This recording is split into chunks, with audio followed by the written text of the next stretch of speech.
What's up, everybody? Welcome to the CanesInSight podcast brought to you by Anijar and Levine Accident Attorneys.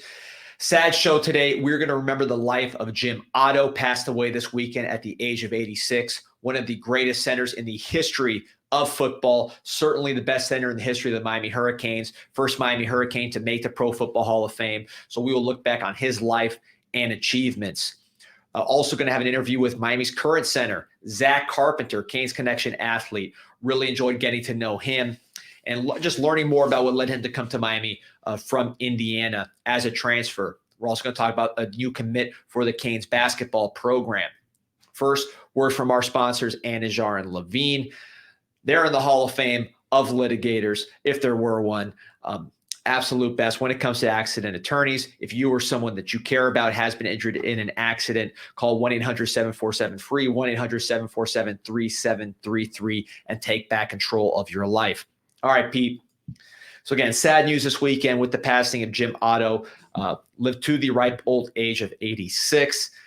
The accolades really are insane. You know, we know he's Hall of Famer since 1972, but the 13 All-Star, meaning AFL All-Star, Pro Bowl, and the NFL appearances in his 15 years of playing. He was the best center in the AFL every single year of the AFL's existence, and also was a Pro Bowler once he went to the NFL, made that move 3 of 5 years. Just really unbelievable. 100th anniversary team for the NFL. In terms of post-merger centers, it was him, Mike Webster of the Steelers, Dwight Stevenson of the Dolphins. So really, those are your list of the best centers of all time. He is certainly the best offensive lineman in the history of the Miami Hurricanes, and somebody who really defined both the Raiders as a franchise and the center position of his era. Yeah, he was dubbed as Mr. Raider. And again, for such a legendary franchise, played under John Madden over there. So really it was a guy who embodied what that franchise was all about in terms of hard, tough-nosed football. You see him with his face mask there. You see him with as many surgeries as he had. You'll talk about that in a second, D. But he was a guy that I remember as a young kid in the Orange Bowl, seeing his name in the Hurricanes Ring of Honor, and my dad just telling me he was the original Hurricane. He was the guy who, again, we weren't a real program at that time, right? So we weren't what it came to be. So he was a guy who set the tone and set the standard, not only for that position, but for great Hurricanes moving forward. Yeah, I remember from NFL Films because I grew up before YouTube era. So NFL Films was a thing. He had the 00, he had the neck roll. Really, think about Sean Taylor kind of defining an aesthetic there with the visor, Ray Lewis with the cutoff jersey. You know, Canes that really on top of being Hall of Fame talent sort of defined a look. He was one of those with the 00 with the neck roll. Just really stood out always from the beginning of his NFL career. At Miami, came from Wausau, Wisconsin. Was an offensive lineman, a center, and a linebacker. Undersized, undrafted. He was 6'2", bulked up to 255, but he was lighter than that when he played at Miami. So a guy who made his name with athleticism and toughness. The durability. I mean, we're watching the NBA playoffs, and guys are missing half the season for load management. Then they're still getting injured in the playoffs. This is a guy, 210 straight games. You look at the surgeries, 74 operations, 28 on his knee, had his right leg amputated in 2007. And when they interviewed him, he said, look, I do it all again. So that's the toughness that he kind of brings to the table. Also really cool that he enjoyed being a Miami Hurricane, was proud of it. 2011, he came back, rang the siren in a game I was at against Duke. So, you know, he's someone that to the end was proud of his Miami Hurricanes background, being the first Miami Hurricane Hall of Famer, and really starting the legacy of Pro Canes as the first great Cane at that level. Yeah, and here's the picture of him from that game back in 2011. And you mentioned NFL Films, D. I'm going to pull up a clip here that, again, it shows the aesthetic of what he was all about. So here it is, Jim Otto. Jim Otto joined the Raiders organization at its inception, and for 15 years, the offense went through his hands. Starting 210 consecutive games at center, Otto used Raider grit to lead countless runners into the open field. A silver and black fixture, Otto was the first Raider inducted into the Pro Football Hall of Fame. Yeah, and there it was. So once again, rest in peace, Jim Otto, a great Hurricane, a great Raider, and a great man. Switching gears here to hoops, and Miami got good news this weekend with the transfer of Idaho State big man Kyrie Huey, power forward, guy that brings a needed dimension to this Canes team. Yeah, D, and this is, as we understood when Norchad Omier officially transferred out to Baylor, you weren't going to replace him with one big man, right? Obviously, Miami has not had the biggest team the last few years, and he's kind of accounted for 2 or 3 guys down there all at once, and he had to put in, a lot of minutes down there. So you bring in Lynn Kidd from Virginia Tech, Brandon Johnson from ECU. I think more of a stretch guy, but we'll play that for a bunch this year. Will probably be the starter there. I think this is a good pickup in terms of depth, in terms of adding to that rotation. Kyrie Huey is a guy who predominantly uses his left hand, listed as 6'9", 220, 11.3 points per game, 5.8 rebounds per game, 1.2 blocks per game, which was something that you and I were impressed with watching his clips before this, and was also at a JUCO prior to Idaho State. So a guy who, it's always tough with these transfers to figure out how many years of eligibility that they have, but it seems like he has a couple remaining. So potentially has the chance to develop here the next couple years under Coach Allen's staff. Yeah, watching the highlights, you said he's predominantly left hand. I think that's an understatement. We didn't see one shot with his right hand. Everything was left hand, no matter where he was on the court.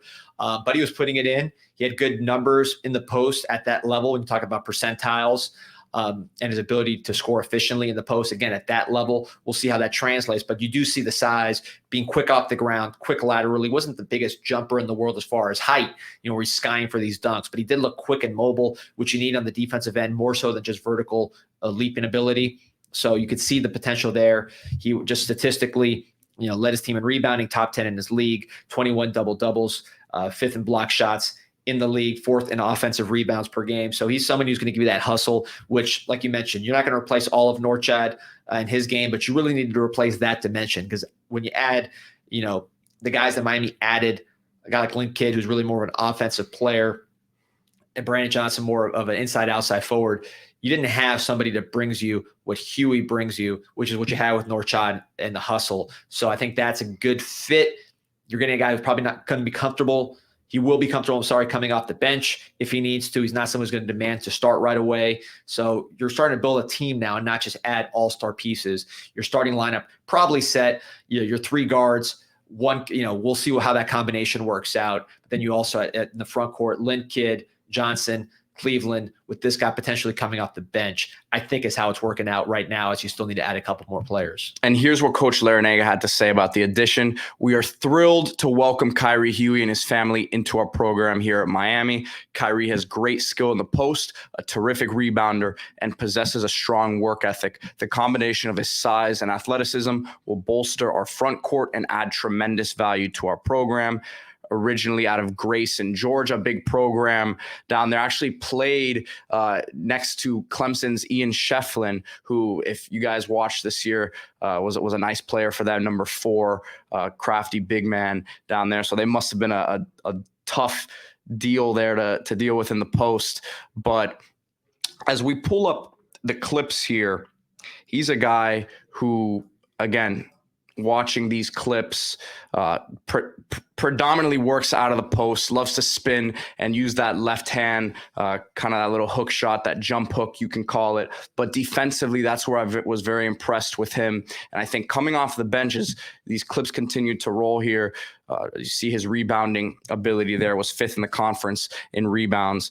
But a guy who I think can come off the bench, give you really good energy, block some shots for you, averaged over half a steal a game as well, but not afraid to put his shoulder down, go get a bucket at the hoop. But you see here, everything's with the left hand. Even when he spins to the right side there, continues to use the left hand. But I mean, you see him, the energy that he brings down there. It's going to be much needed. We're saying he's probably not going to start, but you never know how the course of this season goes. I like this piece. I like this pickup. It's tough to project at this level, jumping up to the ACC.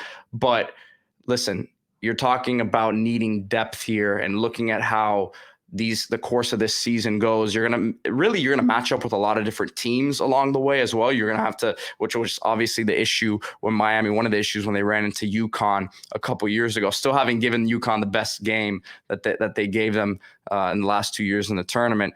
But a guy like this would have definitely helped their case there. So D, moving along here, Zach Carpenter going to be joining the show here. Miami's starting center for the upcoming year. You see the Canes Connection hat, our interview in conjunction with them. If you have not signed up already, remember to go to canesconnection.com, use promo code CIS for 20% off, and be a part of the solution to help the Hurricanes raise their 6th national title. Yeah, no, excited for this. Talk about the best center of all time for Miami, maybe in football in general, Jim Otto. Now the current center, another hard-nosed guy from the Midwest, in Zach Carpenter. Really enjoyed this interview. And if you want to, by the way, Florida Panthers roll into the Eastern Conference Finals. If you want to go purchase the Panthers gear, the latest Panthers gear, go to caneswear.com. They will take care of you. It's not just Canes. They got a ton of Panthers stuff. And this is the time to do it, man. So caneswear.com or the store in Davie. But moving on to our friends from Canes Connection and Miami starting center. Really enjoyed getting to know this kid, Zach Carpenter. All right, Canes fans, very excited about this next guest joining the CanesInSight podcast. Of course, with our partnership alongside Canes Connection, make sure to sign up. Go to canesconnection.com using promo code CIS. Zach Carpenter, one of the newcomers this spring to the Miami Hurricanes, offensive lineman. Welcome to the show, man. How you doing today? Thank you. I'm good. How are you? Doing well, man. So excited to get to know you a little bit, introduce you a bit to Canes fans. I know you've been here now for a few months, but, we'll talk about football, but get to know you outside of the field as well. But before we get into that, how was this spring for you, man? I know it was a quick adjustment coming down from Indiana, right? And it was just, you got right to it and you got right into spring ball.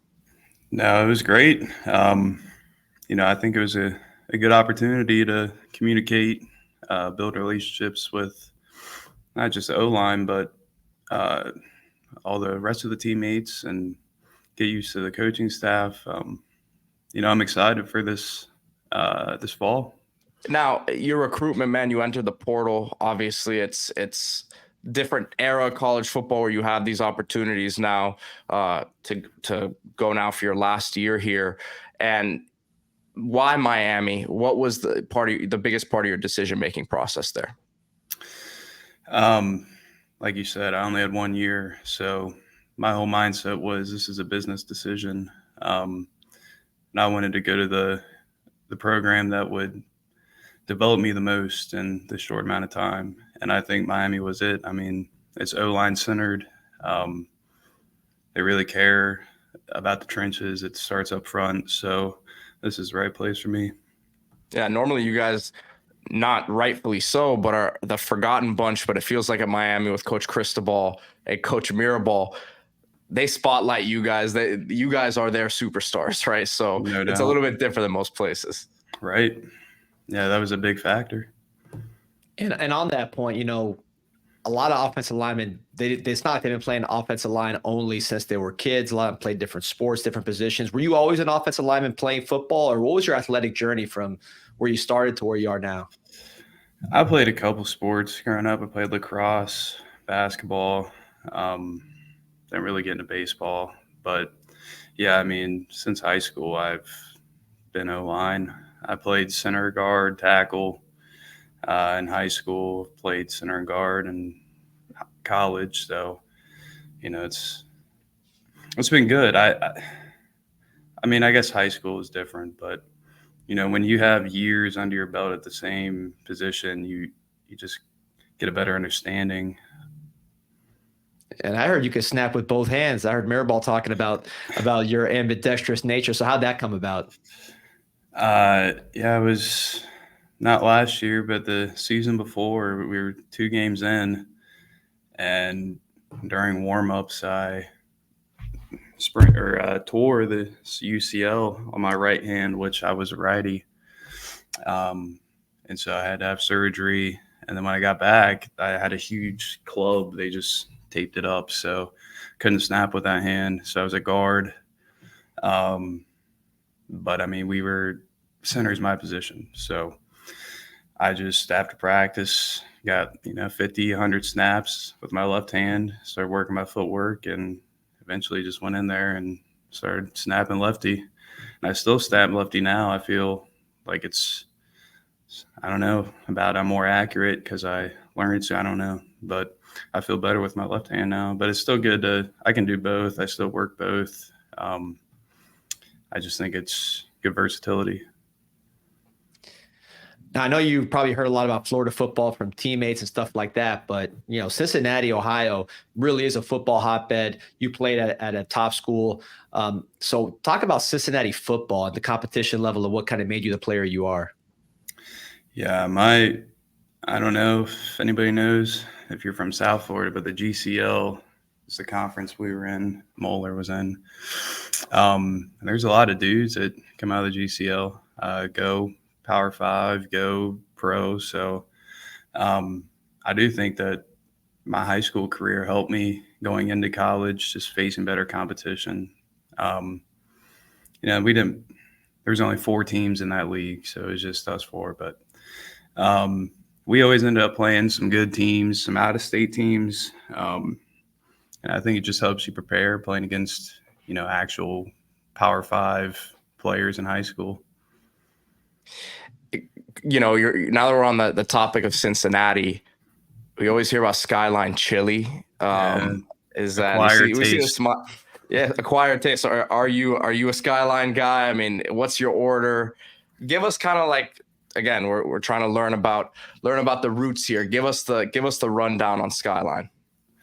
Yeah, you either love it or hate it for the most part. I mean, it's a Cincinnati thing. If you grow up there, you're probably gonna like it. If you're out of town, it might not. It's not. But it's a must try though, right? If you're in town, no doubt, yeah, you've got to. It's not really chili. Like if you think of chili from Texas or the South or whatever, it's not that.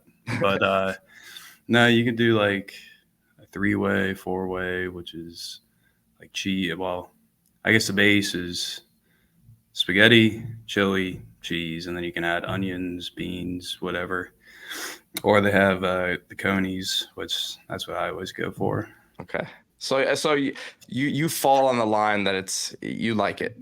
I enjoy it, yeah, but some people hate it. Yeah, I mean, look, it probably tastes like home for you, and right. It's got to be a go-to, I'm sure. Right. Let me ask you. I heard you say you liked fishing. Obviously, Cincinnati, Ohio, Miami, Florida, much different kind of fishing cultures, but fishing's fishing. So, what were you fishing for up there, and have you gotten into the water down here? I mean, it's really just bass fishing where I'm from, or some sunfish, but. I don't know. I want to get out on the water on the ocean and catch a big fish. I know they got some peacock bass down here, but I don't know. To be honest with you, I'm a little nervous being around those canals. The gator's going to get me. Yeah, it's crazy stuff. It's Amazonian fish. Peacock bass are from the Amazon, man. They just put them in those canals and they're going wild. They're like the size of a largemouth, mean like a smallmouth, man. So right. I would recommend checking it out just while you're there. But obviously, the ocean's a different animal. Right. Zach, let's talk a little bit about your transition to Miami, right? Obviously coming in as a center, such an important key piece to the offensive line where there's so much leadership involved in that role, right? And coming in as a guy from a different place there's some established guys on that offensive line already, right? I mean, just talk about how you've meshed with that group and that whole transition. Yeah, like I didn't want to come in and step on toes. Like there's good players here, so my job is just to establish the communication, and that's what I said before. Building that relationship with O-line and the communication, that's huge. A lot of the times, it's said, but it's like what's not said. We all understand what's going on. We're all on the same page, and not much has to be said. That's, when people talk about chemistry of the offensive line, that's what that means. But you have to have a relationship with those guys to build that chemistry. So right. I think it's been good. I enjoy being around experienced guys. in the past, I felt like I've had a lot more on my plate. Now it's like I can focus on my job. And then your impressions of them as players, like it's a really talented group, right? And you're part of that, but it seems like there's potential for this to be one of the best in the country. So your impressions of some of the guys around you. Jalen and Coop, they're established guys. And I really enjoy playing next to them. And then I know CC was out, but he'll be coming back. I'll be excited to, mesh with him. And, they rotated a couple other guys in their guard. Whoever it is, we'll get the job done. But I think Joe Moore contestants for sure. There you go. That's the top O-line group in the country for those who are unaware. And man, that would be a heck of an accomplishment, and definitely seems like you guys are ready to put something special together this season. No doubt. And look, we talked to offensive linemen, we talked to some of your teammates, and they're all playing basketball, and they all think that they're going to the NBA. Do you ever get out there, play basketball with them, or play basketball with some of your other teammates, or you leave that to them? I haven't since I'm down here. I haven't shot basketball in years, probably. But it is fun. I mean, I think we should start doing that for our conditioning, get a little competition going. I'm telling you, man, some of your teammates, not going to name any names, but they come on here and they have a big talk about their abilities on the court, man. So I'm sure that those battles are pretty funny when some of the big guys get out there, because you guys can move, man. We always give you guys credit. That unit, you got to have athleticism now at this day and age of football, and you guys definitely have it out there. Right. Yeah, we could play good defense, maybe get down the post. I'm not shooting many threes, though. Listen, so a lot of your teammates are basically saying they're sharpshooters, they're point guards. So, we've been getting some interesting feedback on the abilities out there for sure. So let me ask you, big news came out today. You probably saw it on social media or something. NCAA football is back. They did the trailer, finally came out. Are you going to be in the game, first of all? Did you opt in? I never did it, no. Oh, man. I know, but I don't know. I just feel like it'd be too much of a distraction, to be honest with you. I'm here to play football, not, video game. Man, Cristobal, Coach Mirabal, I'm sure loved that answer. Yeah, hard. I mean, hard nose. I mean, the physicality, that's something that we've heard when your name has been mentioned and when you first came over to Miami. So where does that come from? I mean, we've talked a little bit about your athletic journey, but has that always been, because to me, O-line's such a mentality position. You can't really coach that into someone, that toughness, that physicality. So for you, where do you think that comes from? I don't know. I recently got saved. I accepted Christ into my life, and I think that's helped hugely, not just in football, but the rest of my life, by, bearing my cross. Life's not going to be easy. We all have work to do. And I think having Christ gives you hope. It gives you strength.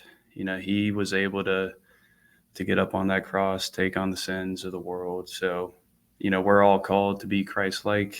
And, what's that mean? Where you're not going to be accepted everywhere you go. You're not going to always have it good. So what are you going to do about it? I don't know. It's kind of a deep-rooted thing.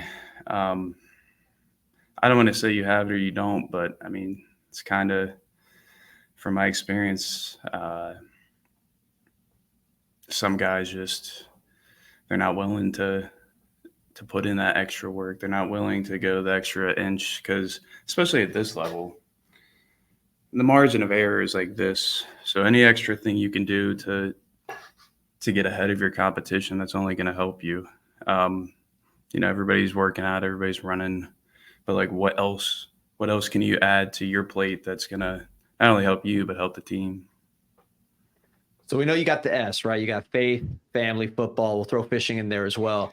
Anything else that you like to do off the field? Obviously, you got a lot of downtime. You work super hard, but you do have downtime. What do you like to do when you're off the field? I don't know. Like I'm not into video games. I don't even have a system. I play guitar actually.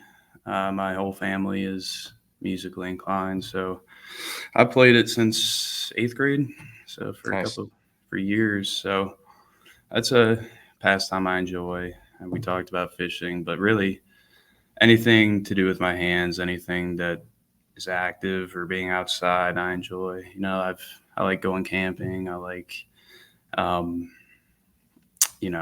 going shooting or stuff like that. Anything that is going to keep me active. I don't like just sitting around the house.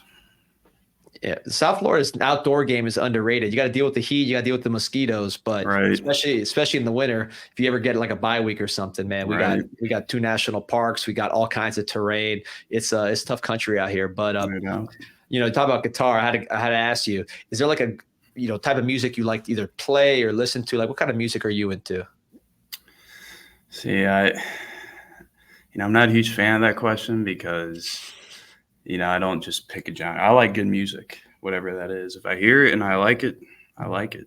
Some people get indoctrinated in a certain genre or whatever, but I like to keep my mind open and listen to different genres. No, listen, I'm right there with you. Any Right. artist or any kind of album or just something that you're into that you're really inspired by lately?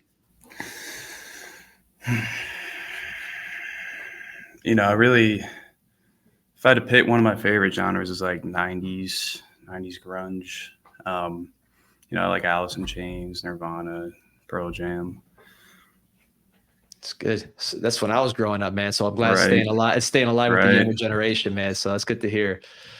But hey, Zach, listen, Canes Connection made this possible. They've obviously provided a lot of opportunities for people to build their brands, get in touch with the community, and just kind of get out there. So talk about the impact that Canes Connections had on you and your family. I mean, they've given me the opportunity to come down here. I couldn't, I wouldn't be willing to travel cross country if it wasn't for Canes Connection. I'm able to have my family come down now. Yeah, I'm seeing them more, even though I'm farther away. I'm seeing them more now than I was at Indiana, which is kind of crazy.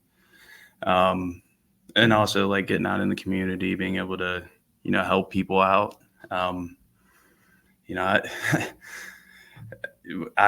My freshman year, we didn't have NIL. Sophomore year, we didn't have NIL. So, it's different. I went through that struggle, but now it's good to not only help, the community, but even like guys on the team who, don't have that same opportunity.